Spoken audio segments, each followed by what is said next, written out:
Hello, good evening and welcome to NCERT zone.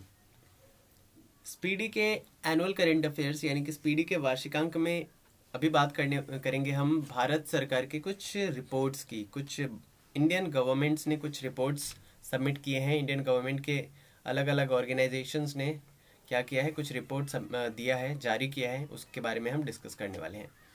Video शुरू करने से पहले एक छोटी सी इन्फॉर्मेशन ये है कि बीपीएससी प्लस सीडीपीओ का कंबाइंड कोर्स हमने लॉन्च किया है। तो अगर 1 फेब से पहले आप उसे लेते हैं तो 1199 में आपको ये कोर्स मिल रहा है। आफ्टर 1 फेब ये आपको 1999 में मिलेगा। तो ये इन्फॉर्मेशन है। इसके रिगार्डिंग अगर डिटेल में जानना है तो या तो हमारे नंबर पे कॉल या मैसेज कर सकते हैं, डिस्क्रिप्शन में नंबर है, प्लस टेलीग्राम और व्हाट्सएप ग्रुप का भी नंबर डिस्क्रिप्शन में है। या फिर आप एक काम कर सकते हैं, हमने एक वीडियो मैंने और धीरज सर ने साथ में एक वीडियो लॉन्च किया है, उसको आप देख सकते हैं, तो आपको पूरी इन्फॉर्मेशन मिल जाएगी। चलिए शुरू करते हैं। सबसे पहला है नीति आयोग द्वारा जारी कुछ reports.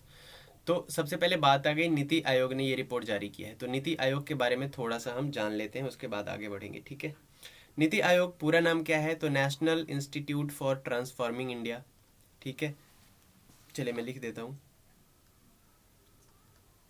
National institute for transforming India, okay. इसने ये जारी किया है। जो national institute for transforming India है, ये इस्टेब्लिश हुआ था 1 जनवरी 2015 को। तो ये थोड़ा इन्फॉर्मेशन इम्पॉर्टेंट है। 1 जनवरी 2015 को ये हुआ था। इसने रिप्लेस किया था किसी एक ऑर्गेनाइजेशन को, इंडिया का। तो रिप्लेस इसने किसको किया था? रिप्लेस किया था इसने प्लानिंग कमीशन को, ठीक है। प्लानिंग कमीशन को इसने रिप्लेस तो कर दिया था, लेकिन क्या ये एग्जैक्टली प्लानिंग कमीशन की तरह वर्क करता है क्या? तो नहीं, ऐसा बिल्कुल नहीं है।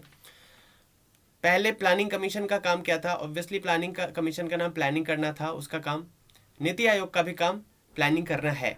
तो ये एक्चुअली थिंक टैंक की तरह कार्य करता है, लेकिन कुछ मामलों में ये प्लानिंग कमीशन से अलग है। किस तरीके से अलग है? प्लानिंग कमीशन क्या करता था? फंड जो होते हैं वो अलग अलग सेक्टर्स को एलोकेट करती थी, लाइक एग्रीकल्चर को, इंडस्ट्री को, सर्विस को। लेकिन नीति आयोग ऐसा नहीं कर सकती है। तो एक तो ये काम ये नहीं कर सकती है, बट इसने प्लानिंग कमीशन को रिप्लेस कर दिया है as a think tank, okay. Exam में एक क्वेश्चन बहुत ज़्यादा इंपॉर्टेंट हो जाता है, वो क्वेश्चन बार बार आपको देखने को मिलेगा। आपसे पूछेगा कि क्या नीति आयोग एक कॉन्स्टिट्यूशनल बॉडी है या फिर स्टैट्यूटरी बॉडी है? तो इनमें से दोनों गलत हो जाएगा, ठीक। ना ये कॉन्स्टिट्यूशनल बॉडी है, ना ये स्टैट्यूटरी बॉडी है।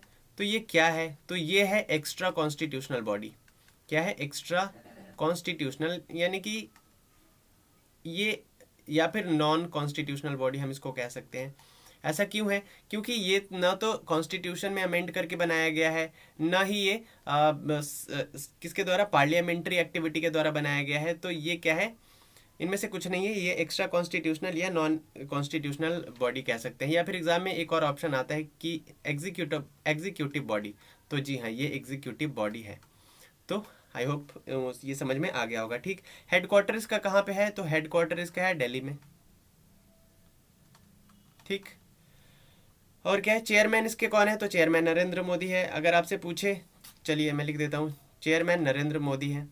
और वाइस चेयरमैन की बात की जाए तो ये राजीव कुमार है, ठीक, राजीव कुमार। और सीईओ अगर आपसे पूछ ले तो ये है अमिताभ कांत, ओके, अमिताभ कांत।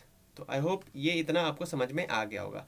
अब हम आगे बढ़ेंगे, और आगे बढ़ेंगे बात करेंगे कि इसने जो जारी किया है, कौन सी रिपोर्ट इसने जारी किया है? सतत विकास लक्ष्य भारत सूचकांक, यानी कि सस्टेनेबल डेवलपमेंट गोल रिपोर्ट इसने जारी किया है 2020-21 का। इसमें क्या हुआ कि ये क्यों जारी किया जाता है, सबसे पहले तो हम ये समझ लेते हैं। तो भारत सरकार ये जारी करती है, अलग अलग जितने भी भारत में स्टेट्स हैं ना, उनके परफॉर्मेंस को देख के उनको रैंक देती है इंडियन गवर्नमेंट। जैसे हंगर के लिए उनका क्या परफॉर्मेंस रहा, एजुकेशन के लिए उन्होंने क्या किया, उसके अलावा हेल्थ केयर में क्या किया उस स्टेट ने, क्लाइमेट एक्शंस क्या क्या लिए, एक्सेस टू एनर्जी कैसी रही। तो ये सब मतलब एनर्जी के क्षेत्र में उसने क्या किया, ऊर्जा के क्षेत्र में। तो अलग अलग डिपार्टमेंट्स में एक स्टेट क्या करती है, उस परफॉर्मेंस के आधार पे रैंक करती है नीति आयोग किसको, स्टेट्स को, इसी को कहते हैं सतत विकास लक्ष्य भारत सूचकांक या फिर sustainable development goal index. Okay, इसको जारी किया नीति आयोग ने कब? जून 2021 में। प्रथम स्थान मिला केरला को, तो फर्स्ट पोजीशन पे रहा केरला। अगर हम बात करें एसडीजी की, तो सस्टेनेबल डेवलपमेंट गोल इंडेक्स की अगर हम बात करें तो केरला फर्स्ट पोजीशन पे रहा। अच्छा, अब यहाँ पे केरला आ गया। देखिए थोड़ी थोड़ी इन्फॉर्मेशन ना मैं इन चीज़ों के बारे में आपको देता रहूँगा बीच बीच में, ठीक है, ताकि इंटरेस्टिंग बना रहेगा और एक्स्ट्रा इन्फॉर्मेशन ज़्यादा से ज़्यादा आपको मिलेंगे। केरला की बात करें तो इसके बारे में हम बात कर लेते हैं। सबसे पहले केरला की जो राजधानी है उसके बारे में बात करते हैं। केरला की राजधानी है तिरुवनंतपुरम, ये पता होगा आपको। यहाँ के सीएम है पिनरई विजयन। अगर गवर्नर की बात करें तो आरिफ मोहम्मद खान यहाँ के गवर्नर है, क्लियर है। उसके अलावा स्टेट हुड जो इसको मिला था, यानी कि राज्य की उपाधि जो इसको मिली थी 1 नवंबर 1956 को मिला था, 1956 को मिला था। तो इतना इन्फॉर्मेशन आपको पता चल गया। कुछ छोटे छोटे इसके बारे में करंट अफेयर्स हैं, उसको डिस्कस कर लेते हैं। जैसे केरला ने अभी लॉन्च कर दिया है सिटीजन कॉन्स्टिट्यूशन लिटरेसी कैंपेन। क्या जारी किया इसने? Citizen constitution literacy campaign, citizen constitution literacy campaign. इसका मतलब क्या है? इसका मतलब ये है कि केरला के लोगों को, केरला में एक डिस्ट्रिक्ट है कोल्लम डिस्ट्रिक्ट, यहाँ के लोगों को क्या किया जाएगा? कॉन्स्टिट्यूशन के बारे में, कॉन्स्टिट्यूशन के बेसिक्स को समझाया जाएगा। यानी कि पूरे उस गांव को, पूरे उस जिले को, कोल्लम जिले को कॉन्स्टिट्यूशन का ज्ञान देने के लिए इस कैंपेन को लॉन्च किया गया है। वहाँ के लोगों को जो हमारा संविधान है ना उसके बारे में बताया जाएगा, पढ़ाया जाएगा। तो ये केरला ने कर दिया है। उसके अलावा केरला का एक शहर है कोच्चि। कोच्चि जो है ये पहला शहर बन गया है इंडिया का जिसने वाटर मेट्रो प्रोजेक्ट लॉन्च कर दिया है, यानी कि पानी में मेट्रो प्रोजेक्ट उसने लॉन्च कर दिया है। सबसे पहला स्टेट ये बन गया शहर पूरे इंडिया का। उसके अलावा केरला में एक कह सकते हैं कि एक कैंपेन या फिर एक स्कीम लॉन्च की गई है जिसका नाम है टेक्नोप्रेन्योरशिप। जैसे एंटरप्रेन्योर होता है ना, वैसे ही टेक्नोप्रेन्योर इन्होंने लॉन्च कर दिया है, टेक्नोप्रेन्योर। उसके अलावा और भी कुछ किया है, जैसे कृषि कर्ण प्रोजेक्ट यहाँ पे लॉन्च किया गया है। कृषि कर्ण प्रोजेक्ट में क्या किया जाएगा कि एक मिनी प्ले हाउस टाइप का एक ग्रीन हाउस डेवलप किया जाएगा, लोगों को ग्रीन हाउस बना के दिया जाएगा, जिससे क्या होगा कि वहाँ पे जो एग्रीकल्चर और गार्डनिंग प्रैक्टिस है ना उसका डेवलपमेंट होगा, लोग बागवानी करना शुरू कर देंगे। तो एक तो ये प्रोजेक्ट वहाँ पे लॉन्च किया गया है। उसके बाद जो ट्रांसजेंडर्स हैं उनके लिए एज लिमिट्स को हटा दिया है केरला की सरकार ने। यानी कि जो यूनिवर्सिटी में वो एडमिशन लेते थे उनका एक सर्टेन एज लिमिट होती थी, लेकिन अब उसको हटा दिया गया है केरल की गवर्नमेंट के द्वारा, ठीक है। उसके अलावा पब्लिक एजुकेशन की बात करें केरल में, तो पब्लिक एजुकेशन को डिजिटल करने वाला पहला स्टेट भी केरल बन गया है। तो ये इतने सारे करंट अफेयर्स आई होप आपको केरल के बारे में समझ में आए होंगे, ठीक है। एक बार अगर आप नोट करना चाहें तो छूट गया हो तो वीडियो को पॉज करके आप नोट कर सकते हैं या फिर रिवाइंड करके आप नोट कर सकते हैं। एक बार मैं फिर से रिपीट कर देता हूँ। Citizen constitution literacy campaign Kollam district में लॉन्च कर दिया है केरला ने, जहाँ पे कॉन्स्टिट्यूशन के बारे में लोगों को बताया जाएगा। कोच्चि पहला शहर बन गया है देश का जहाँ पे वाटर मेट्रो प्रोजेक्ट लॉन्च हो गया है।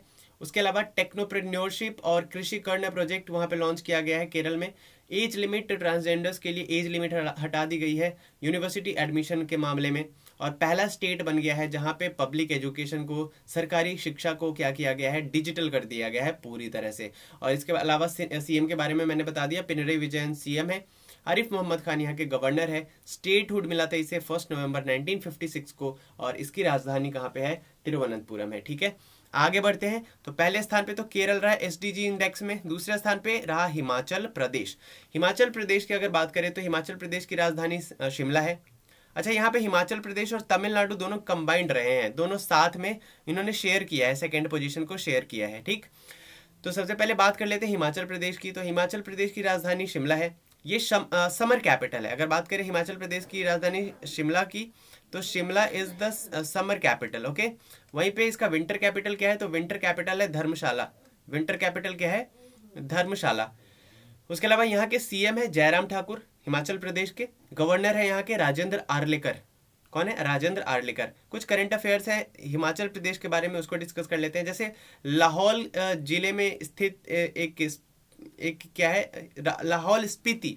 लाहौल स्पीति जिले में क्या किया गया है? 9th national women's ice hockey championship की शुरुआत की गई है, यानी कि 9वीं राष्ट्रीय महिला हॉकी चैंपियनशिप, आइस हॉकी महिला चैंपियनशिप की शुरुआत की गई है कहाँ पे, लाहौल स्पीति जिले में। उसके अलावा हिमाचल प्रदेश और हरियाणा के बीच एक डील हुआ है एक डैम को लेकर के, डैम का नाम है आदि बद्री डैम को लेकर के इन दोनों राज्यों में, हिमाचल प्रदेश और हरियाणा के बीच डील की गई है। ठीक है, तो उम्मीद करता हूँ ये भी समझ में आया होगा। सेकंड पोजीशन पे हिमाचल प्रदेश और तमिलनाडु है। ठीक, तमिलनाडु की अब अगर बात कर ले तो तमिलनाडु की राजधानी कहाँ है, आपको पता होना चाहिए। तमिलनाडु की राजधानी चेन्नई है। ठीक है, और यहाँ के जो सीएम है वो है एम.के. स्टालिन। और यहाँ के अगर हम बात करें तमिलनाडु के राज्यपाल की बात करें तो राज्यपाल है आर.एन. रवि। ठीक है, आगे बढ़ते हैं। थर्ड पोजीशन पे रहा है आंध्र प्रदेश, गोवा, कर्नाटक तथा उत्तराखंड। ये 4 स्टेट रहे हैं थर्ड पोजीशन पे। अब चारों के हम बात कर लेते हैं थोड़ा थोड़ा चारों के बारे में। आंध्र प्रदेश की बात करें तो आंध्र प्रदेश की जो राजधानी है वो अमरावती है। ठीक है, यहाँ के जो सीएम है वाई एस जगनमोहन रेड्डी है। और यहाँ के जो राज्यपाल है वो है विश्वभूषण हरिचंदन। ठीक है, अब बात करते हैं गोवा की, तो गोवा की राजधानी पणजी है। यहाँ के जो सीएम है वो है प्रमोद सावंत। और यहाँ के जो राज्यपाल है गोवा के वो है पी.एस. श्रीधरन पिल्लई। ठीक है, बात कर लेते हैं कर्नाटक की। अगर हम कर्नाटक की बात करें तो देखिए कर्नाटक की राजधानी कहाँ पे है, तो कर्नाटक की राजधानी बेंगलुरु है। ठीक, इसको जो स्टेटहुड मिला था ना, स्टेटहुड दर्जा मिला था, ये कब मिला था कर्नाटक की अगर बात करें तो स्टेटहुड इसको मिला था 1 नवंबर 1956 को। ठीक, और इसके जो सीएम है वो है बासवराज बोम्मई। और यहाँ के जो राज्यपाल है वो है थावरचंद गहलोत। ठीक, उसके अलावा हम बात कर ले उत्तराखंड। ठीक, तो उत्तराखंड के जो अगर मैं बात करूं यहाँ के 2 कैपिटल है। ठीक, मैं बार बार ठीक बोल रहा हूँ क्या चलिए उत्तराखंड की बात करते हैं। उत्तराखंड के कहाँ पे थे हम, हाँ, उत्तराखंड की जो राजधानी है, हाँ, उत्तराखंड की राजधानी है 2 राजधानी है, मैं ये बता रहा था। उत्तराखंड की 2 राजधानी है, एक तो देहरादून है और एक गैरसन है। ठीक, एक है समर कैपिटल, एक है विंटर कैपिटल। तो इसके जो सीएम है वो है पुष्कर सिंह धामी उत्तराखंड के। और यहाँ के जो राज्यपाल है वो है लेफ्टिनेंट जनरल गुरमीत सिंह। अब बात करते हैं लास्ट पोजीशन पे कौन रहा है एसडीजी इंडेक्स में, तो बिहार रहा लास्ट पोजीशन पे। नीचे से दूसरा जो था सेकंड लास्ट वो था झारखंड। अब अगर हम बिहार की बात करें तो बिहार की राजधानी पटना है, सीएम नीतीश कुमार है। यहाँ पे जो बिहार के एग्जाम दे रहे हैं जो लोग, वो इस बात का भी ख्याल रखेंगे कि बिहार में ना 2 उप मतलब मुख्यमंत्री है।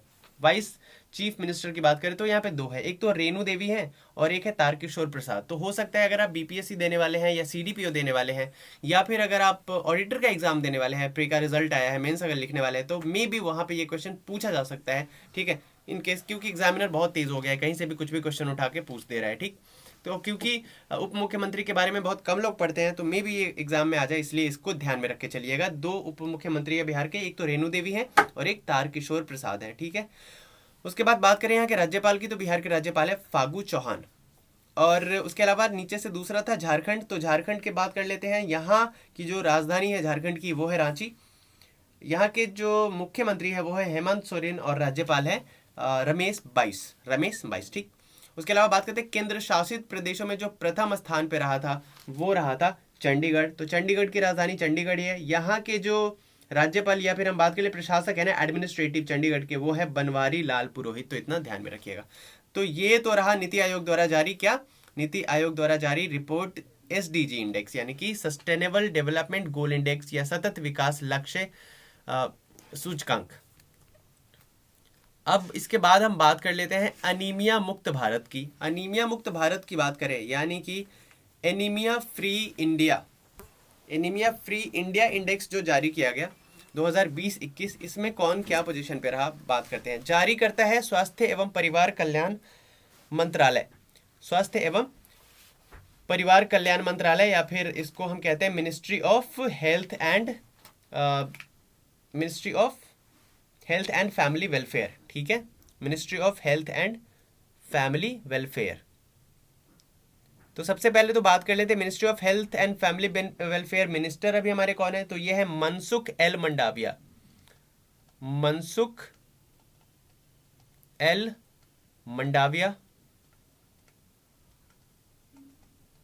अब बात कर लेते हैं फर्स्ट पोजीशन पे इसमें रहा मध्य मध्य प्रदेश की बात करें तो मध्य प्रदेश को क्या क्या कहा जाता है, हार्ट ऑफ इंडिया कहा जाता है, क्योंकि एकदम बीचों बीच स्थित है मध्य प्रदेश। मध्य प्रदेश की अगर हम बात करें राजधानी की, तो मध्य प्रदेश की राजधानी कहाँ पे है? मध्य प्रदेश की राजधानी है भोपाल। 1 नवंबर 1956 को ये बना था, ये स्टेट का दर्जा इसे मिला था। कब? 1 नवंबर 1956 को। यहाँ के मुख्यमंत्री है शिवराज सिंह चौहान और यहाँ के राज्यपाल है मंगू भाई छगन भाई पटेल। ठीक है, उसके बाद बात करते हैं, सेकंड पोजीशन पे रहा है इसमें एनीमिया मुक्त भारत में ओडिशा। कौन रहा है? ओडिशा। तो ओडिशा की अगर हम बात करें तो ओडिशा की राजधानी भुवनेश्वर है। इसके जो चीफ मिनिस्टर है ओडिशा के, ये है नवीन पटनायक, और यहाँ के जो राज्यपाल है वो है प्रोफेसर गणेशी लाल। क्या? प्रोफेसर गणेशी लाल। और थर्ड पोजीशन पे इसमें रहा हिमाचल प्रदेश। हिमाचल प्रदेश के बारे में अभी हमने डिस्कस किया था। उसके बाद बिहार का स्थान इसमें 22वां था। 28 राज्यों में 22वां स्थान था बिहार का। और उत्तर प्रदेश का स्थान इसमें 20वां था। ठीक है, केंद्र शासित प्रदेशों में प्रथम स्थान पे अंडमान एंड निकोबार द्वीप समूह रहा था। आगे बढ़ते हैं और कुछ और इंडेक्सेस हैं, उनकी बात हम कर लेते हैं।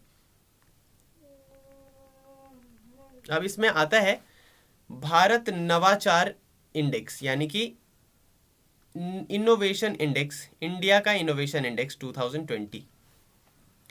पहले पोजीशन पे रहा था कर्नाटक, दूसरा था महाराष्ट्र और तीसरा था तमिलनाडु। उसके बाद राज्यों में अगर अंतिम स्थान की बात करें तो सबसे अंतिम पोजीशन पे रहा था दिल्ली। ठीक है, और केंद्र शासित प्रदेशों में प्रथम स्थान पे रहा था दिल्ली और अंतिम पे रहा था लक्षद्वीप। तो याद रखिएगा, स्टेट में सबसे लास्ट पोजीशन पे दिल्ली था, लेकिन यूनियन टेरिटरी के बाद, जब भी यूनियन टेरिटरी की बात आई तो इन्होंने क्या किए? वक्त बदल दिए, जज्बात बदल दी, हालात बदल दिए, सब कुछ बदल दिया और प्रथम स्थान पे आ गया दिल्ली। ठीक, और अंतिम पे हो गया लक्षद्वीप।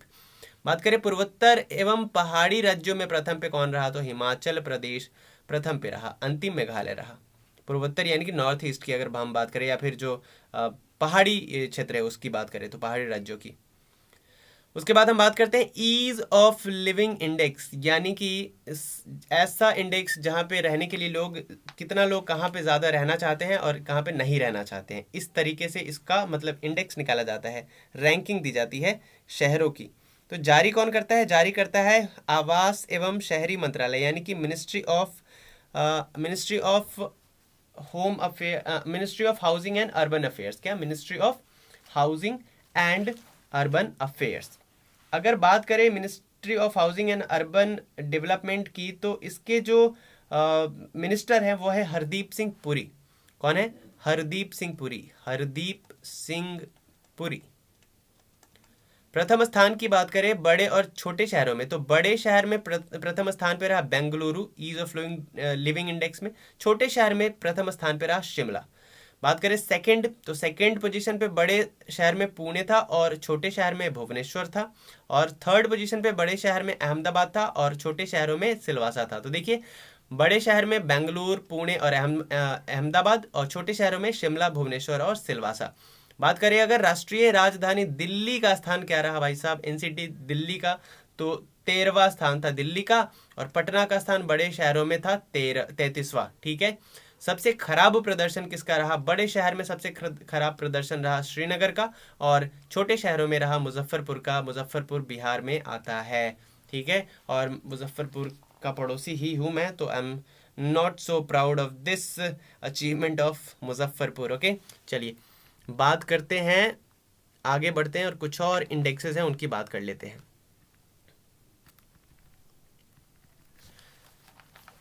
अब आती है बारी निर्यात तत्परता सूचकांक की।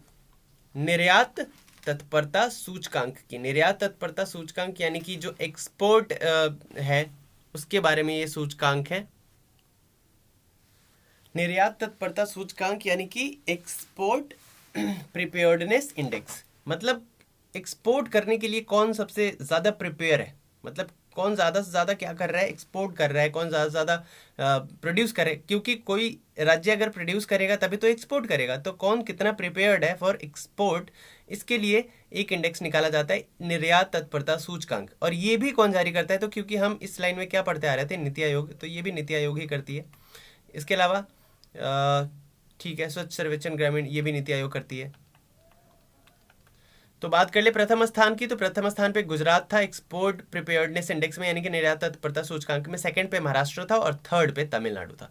बात करें स्वच्छ सर्वेक्षण ग्रामीण पुरस्कार 2020 की, तो पहले स्थान पे था तमिलनाडु।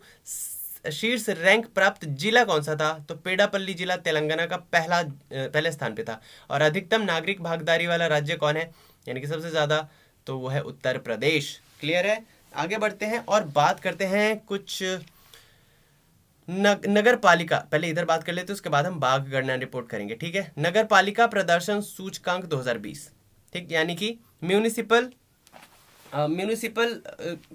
प्रदर्शन, ठीक है, म्यूनिसिपल परफॉर्मेंस इंडेक्स, ठीक, प्रदर्शन है तो म्यूनिसिपल परफॉर्मेंस इंडेक्स 2020 जारी कौन करता है, तो आवास एवं शहरी मंत्रालय, यानी कि ministry of housing and urban affairs ministry करती है ये। तो अगर हम बात करें प्रथम स्थान की, तो 10 लाख से अधिक आबादी वाले अगर हम शहर की बात करें, तो पहले स्थान पे रहा इंदौर, यानी कि इंदौर की नगर पालिका ने, म्यूनिसिपल ने बहुत बढ़िया काम किया। कम आबादी, 10 लाख से कम आबादी वाले शहर में की बात करें, तो प्रथम स्थान पे रहा नई दिल्ली। ओके, द्वितीय स्थान 10 लाख से अधिक आबादी वाले में सूरत रहा और कम वाले में तिरुपति रहा। वैसे ही थर्ड पोजीशन पे 10 लाख से ज़्यादा की आबादी वाले शहरों में भोपाल रहा और कम में गांधीनगर। तो 10 लाख से ज़्यादा आबादी वाले में फर्स्ट सेकंड थर्ड पे पोजीशन पे कौन रहा, तो फर्स्ट पे रहा इंदौर, सेकंड पे इंदौर, सूरत और भोपाल। वैसे ही कम वाले में अगर बात करें तो new Delhi, Tirupati and Gandhinagar. Clear है। बात करते हैं पटना नगर पालिका का स्थान क्या रहा, तो 16वां रहा। और खराब प्रदर्शन 10 लाख से अधिक वाले में सबसे खराब प्रदर्शन रहा गुवाहाटी का, और कम आबादी वाले में सबसे खराब प्रदर्शन रहा शिलोंग का।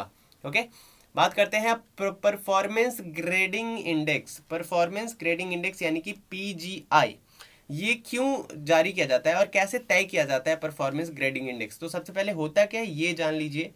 तो ये क्या होता है, to provide insight on the status of school education in states, यानी कि स्टेट्स में स्कूल एजुकेशन का जो परफॉर्मेंस है वो किस तरीके का है, क्या डेवलपमेंट हो रहा है या नहीं हो रहा है, वहाँ पे उनका परफॉर्मेंस कैसा रह रहा है, इसको तय करने के लिए इसको इस आधार पे रैंक की जाती है स्टेट्स की, और परफॉर्मेंस ग्रेडिंग इंडेक्स निकाला जाता है PGI रिपोर्ट। ठीक, जारीकर्ता कौन है, तो शिक्षा मंत्रालय यानी कि मिनिस्ट्री ऑफ एजुकेशन। और बात करें अगर हम मिनिस्ट्री ऑफ एजुकेशन की, तो अभी जो हमारे मिनिस्ट्री ऑफ एजुकेशन वो कौन है, वो है धर्मेंद्र प्रधान। क्लियर है, कौन है, धर्मेंद्र प्रधान। तो प्रथम स्थान पे कौन रहा, पंजाब रहा PGI में, याद रखिएगा पंजाब रहा प्रथम स्थान पे। द्वितीय स्थान पे छत्तीसगढ़ था, थर्ड पे तमिलनाडु और लास्ट पोजीशन पे लद्दाख था। बात करते हैं आगे बढ़ के, एक तो बात करेंगे हम टाइगर सेंसस की, बाघ गणना रिपोर्ट की, और एक स्वच्छ भारत पुरस्कार 2020 की। तो बाघ गणना रिपोर्ट की अगर बात करें तो भारत में कुल बाघों की अभी जो जनसंख्या है, संख्या है नॉट जनसंख्या, वो 2967 है। ठीक, टोटल कितनी है, 2967।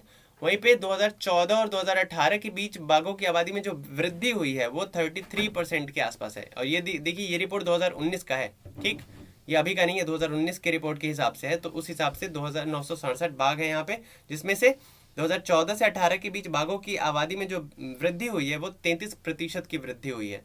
सबसे ज़्यादा बाघ की संख्या किस स्टेट में है, तो वो मध्य प्रदेश में है, 526 बाघ यहाँ पे है। दूसरे स्थान पे है कर्नाटका जहाँ पे 524 है।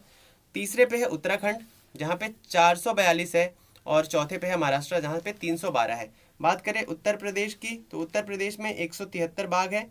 सुंदर वन की बात करें पश्चिम बंगाल में, तो यहाँ पे 88 बाघ है, और बिहार में 31 बाघ है अभी तक। उसके बाद लास्ट है स्वच्छ भारत पुरस्कार 2020। तो स्वच्छ सुंदर सामुदायिक शौचालय अभियान यहाँ पे चलाया गया, SSS 4 टाइम S। ठीक है, स्वच्छ सुंदर सामुदायिक शौचालय अभियान। सर्वश्रेष्ठ राज्य जो रहा स्वच्छ भारत पुरस्कार 2020 की अगर बात करें, सर्वश्रेष्ठ राज्य रहा गुजरात। सर्वश्रेष्ठ जिला रहा तिरुनेवलेली जो कि तमिलनाडु का जिला है। सर्वश्रेष्ठ ब्लॉक की बात करें तो ये रहा खाचरौद ब्लॉक, उज्जैन मध्य प्रदेश का है। और सर्वश्रेष्ठ ग्राम पंचायत किसे मिला अवार्ड, तो ये मिला चिन्नौर सलीम को। ठीक, तो ये कुछ इंडेक्सेस थे। भारत सरकार के द्वारा इशू किया गया इंडेक्स। उम्मीद करता हूँ कि वीडियो आपको पसंद आई होगी। काफ़ी एक्स्ट्रा इन्फॉर्मेशन भी हमने इसमें डिस्कस किया, तो अच्छा लगा होगा तो लाइक ज़रूर करेंगे। लाइक किए बिना नहीं जाएंगे, कमेंट करेंगे, कुछ नहीं जाएगा, 2 सेकंड लगेगा ज़्यादा से ज़्यादा। शेयर कर देंगे जिस ग्रुप में भी आप हैं, टेलीग्राम, व्हाट्सएप, इंस्टा, फेसबुक, कहीं पे भी। और नए हैं चैनल पे तो सब्सक्राइब करेंगे, और पुराने हैं तो दोबारा सब्सक्राइब नहीं करेंगे। चलिए मिलते हैं नेक्स्ट वीडियो में। Till then bye bye and take care.